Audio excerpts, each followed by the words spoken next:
சென்னையை அடுத்த மௌலிவாக்கத்தில் நிகழ்ந்த அடுக்குமாடி கட்டட விபத்தில் சிக்கியவர்களை மீட்கும் பணிகள் 6வது நாளாக தொடர்ந்து நடைபெற்று வருகின்றன. இது பற்றி நமது செய்தியாளர் ஸ்டாலினிடம் கேட்கலாம். ஸ்டாலின், இப்ப மீட்பு பணிகள் தற்போது எந்த அளவில் இருக்கு? ஐஸ்வர்யா, சென்னை மௌலிவாக்கம் அருகே அடுக்குமாடி கட்டட விபத்தில் தற்போது வரை கிட்டத்தட்ட 53 பேர் உயிரிழந்தனர். 27 பேர் உயிருடன் மீட்கப்பட்டு சென்னை போரில் உள்ள தனியார் மருத்துவமனையில் அனுமதிக்கப்பட்டுள்ளனர்.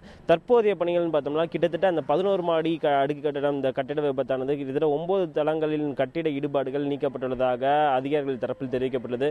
மீதமுள்ள அதாவது தரைத்தளம் மற்றும் பின்பகுதி ஆகிய பகுதிகளை உடைத்தெடுக்கும் பணிகளை தொடர்ந்து தேசிய பேரிடர் மேலாண்மை குழு மற்றும் தமிழக அரசின் அனைத்து துறைகளை மற்றும் பல்வேறு துறைகளை சேர்ந்த வீரர்கள் தொடர்ந்து இந்த பணியில் ஈடுபட்டு வருகின்றனர். மேலும் இது போன்ற அதாவது உயிருடன் மீட்கப்படுமா அல்லது சடலங்களாக மீட்கப்படுமா என்ற ஒரு கேள்வி அந்த மீட்பு குழுவினருடன் தொடர்ந்து நிலை வருகிறது.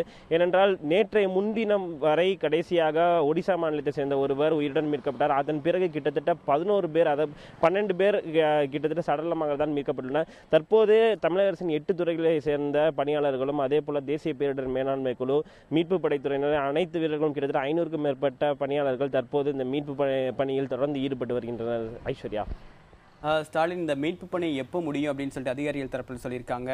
இது தவிர்த்து தற்போது கிட்டத்தட்ட 6 நாட்களாக இந்த மீட்பு பணி நடைபெறதுனால அங்கே உடலிலிருந்து துர்நாற்றம் வீசுவதாக சொல்லியிருக்காங்க. தற்போது அங்கே எப்படி சூழ்நிலை எப்படி இருக்கு, என்னென்ன முன்னேற்பாடுகள்லாம் செய்யப்பட்டிருக்கு? நிச்சயமாக தேவப்பிரியன், கிட்டத்தட்ட நீங்கள் கூறியது போல 6வது நாளாக இந்த மீட்பு பணியானது தொடர்ந்து நடைபெற்று வருகிறது. இன்னும் மேலும் 2 நாட்கள் நீடிக்கும் என்று எதிர்பார்க்கப்படுகிறது. ஏனென்றால் கிட்டத்தட்ட 11 மாடி கட்டடத்தில் 9 தளங்கள் அந்த கட்டிட இடுபாடுகள் நீக்கப்பட்டுள்ளதாக, மீதி உள்ள நான் முன்பே கூறியது போல தரைத்தளம் மற்றும் பின்பகுதி ஆகிய பகுதிகளை தொடர்ந்து மீட்பு படையினர் பொக்லைன் இயந்திரங்கள் மூலம், ஜேசிபி இயந்திரங்கள் மூலம் தொடர்ந்து மீட்டு வருகின்றனர். தற்போது அதாவது நேற்று முன்தினம் வரை தான் உயிருடன் பல பேர் மீட்கப்பட்டனர். அதன் பிறகு கிட்டத்தட்ட அனைவருமே சடலங்களாக தான் மீட்கப்பட்டனர். இதனால் இந்த பகுதி முழுவதுமே கிட்டத்தட்ட துர்நாற்றம் வீசுவதாக தான் அமைந்துள்ளது. அதாவது மருத்துவ குழுக்களும் சரி, மருத்துவ குழு இங்கு வேலை பார்க்கும் அனைவருக்கும் தடுப்பூசிகள் போடப்பட்டுள்ளது. அதே போல தற்போது இது அதாவது குடியிருப்புகள் நிறைந்த பகுதி என்பதால் இந்த பகுதியில் தொடர்ந்து துர்நாற்றம் வீசி வருகிறது. இதனை போக்குவதற்காக மருத்துவ குழுவினர் தொடர்ந்து மருந்து தெளித்து வருகின்றனர்.